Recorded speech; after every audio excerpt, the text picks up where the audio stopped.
agora falar do Weintraub. O Weintraub disse o seguinte, quando ele foi demitido, todo mundo falou, inclusive eu, e todo mundo sabe que isso é verdade, o Weintraub foi demitido porque ele é preso. Vazou o vídeo de uma reunião ministerial, e na reunião ministerial, na frente não só do presidente da República e de todos os ministros, mas de alguns militares, o Weintraub vai lá e fala que tem que prender todo mundo, a começar por esses 10 bandidos, esses 11 bandidos que estão ali. Muita gente não via na reunião quando o Weintraub falou isso, mas a reunião foi no Palácio do Planalto, no 3º andar. Ali é um lugar que tem uma vidraça muito bonita, e do lado ali é o STF, ele estava apontando para o STF. Então, no vídeo, você vê o Weintraub fazendo assim, mas você não vê para onde ele está apontando, ele estava falando para o STF. Só pela fala dava para ver. Pois bem, o Weintraub é preso.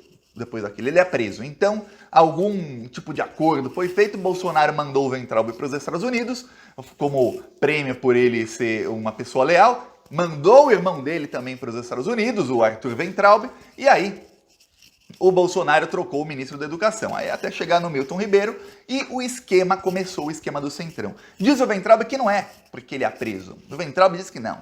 Ele foi demitido porque o Bolsonaro estava pressionando para colocar gente do Centrão, gente do Arthur Lira, para roubar dinheiro da educação. E que ele, Weintraub, não deixava, mas que muitos foram colocados ali à revelia dele, ou seja, a contragosto dele. Quando ele fala isso, você era um ministro. Se você vê... Isso tá na lei, viu? Não sou eu, Thiago, falando, ok? Tá na lei. Se o agente público vê que tem alguém cometendo crime, ele é obrigado a reportar esse crime às autoridades, senão é crime de prevaricação. Aí vai lá o Weintraub, que era ministro, ele disse que enquanto ele era ministro já estavam colocando gente lá e que ele não gostava disso e tudo mais, e que foi demitido porque iam colocar gente para roubar dinheiro público. E ele não denuncia, ele tá confessando o crime de prevaricação. Olha, eu tava lendo um advogado comentando a fala do Weintraub, falando, pô, ele confessa aí, até confessa o crime, não precisa nem de um processo muito rápido, confessou. Pois bem, o Weintraub falou isso, ele também falou que, olha, o pessoal, eles são colocados em vários cargos estratégicos, que são os cargos que podem liberar verba. E aí, eles liberam verba apenas para os amigos. Inclusive, boa parte do bolsolão que tá rolando, vamos lembrar, o bolsolão tá roubando aí 16 bilhões de reais por ano. Eu lembro da Globo falando que o mensalão é o maior esquema da história, não era nem dinheiro público. O mensalão era 55 milhões da VisaNet. Visa. Não era nem dinheiro público, 55 milhões. Nós estamos falando aqui, tem alguns esquemas do Ministério da Educação que chegam a 6 bilhões de reais. Aí você não vê o William Bonner se esgoelando no Jornal Nacional com aqueles dutos de esgoto saindo dinheiro sujo e tudo mais e falando é o maior escândalo de corrupção da história. Você não vê. Você não vê editorial do Estadão dizendo que o Bolsonaro está saqueando o Brasil. Não vê. Mas você vê editorial do Estadão até hoje e do Globo elogiando o Paulo Guedes, elogiando o Ministério da Economia do Bolsonaro, elogiando como o Bolsonaro faz as atitudes econômicas do Bolsonaro, essas mesmas que estão fazendo a população morrer de fome. Por quê? Porque estão lucrando muito.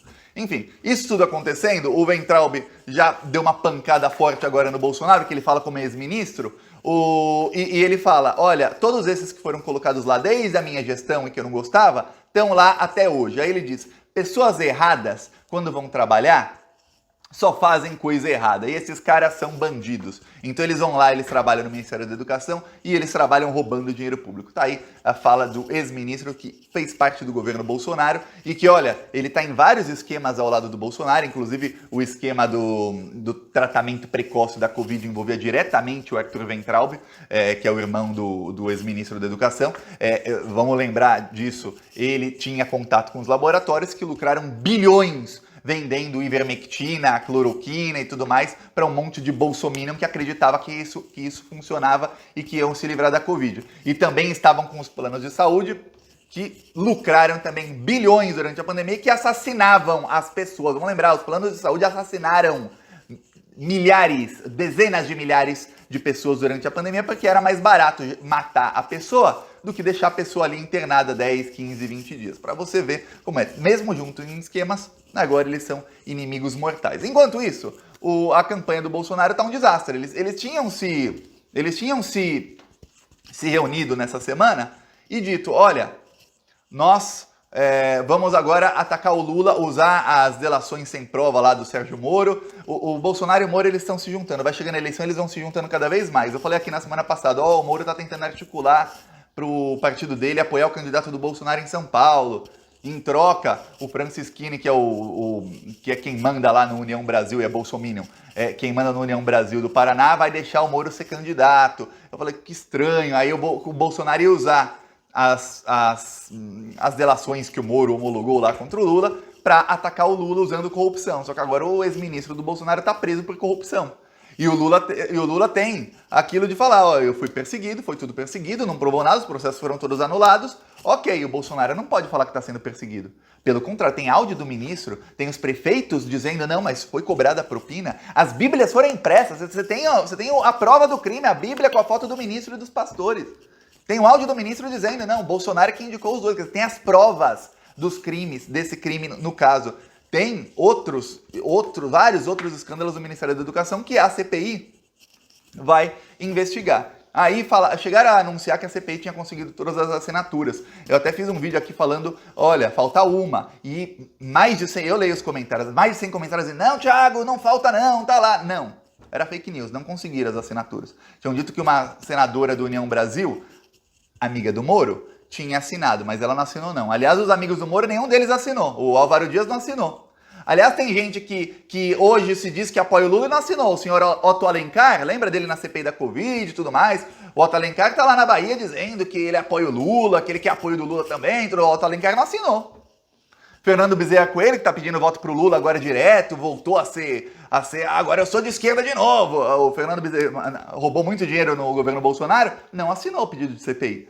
E tá um clima lá em Brasília, quando eu falo, às vezes eu coloco assim na imagem, Brasília estremece, está realmente, parece que passou um furacão em Brasília. Tem um deputado do Centrão que ele deu uma declaração pro G1, acho que pra Andréa Sade do G1, e ele falou o seguinte, olha, o clima aqui é o seguinte, cada um por si e Deus por todos. Por quê? Porque todo mundo do Centrão que tá no governo Bolsonaro tem esquema no Ministério da Educação. Tendo uma CPI, todo mundo tá ferrado. Então eles estão assim, meu Deus, e se esse ex-ministro, o Milton Ribeiro, abrir a boca, não vai sobrar um. Então tá cada um assim, meu Deus, cada um por, salva a sua própria pele e Deus por todos. Essa foi a declaração de um deputado do Centrão pra Globo News. E aí ele falou o seguinte, olha, o que vai acontecer agora, já está acontecendo, é o seguinte, ninguém mais acredita que o Bolsonaro tem nenhuma chance de ser eleito presidente. Então todo mundo agora quer viabilizar sua própria eleição em outubro. Então cada deputado quer saber de si próprio, o Bolsonaro que se dane, a eleição do Bolsonaro que se dane, não vamos ficar apoiando o governo que está afundando. Está afundando, o barco afundou, tchau Bolsonaro. Ele que se vire, o Bolsonaro, para ver o que ele vai fazer da vida dele a partir de janeiro. Mas os deputados e os senadores querem saber deles se reelegerem e os senadores que não vão participar da eleição, porque o senador tem mandato de 8 anos, querem saber de eleger os seus correligionários, ou seja, o pessoal dos seus partidos. Não querem mais saber de Bolsonaro, realmente cada um por si tomou conta de Brasília, o governo está desmoronando. Falou.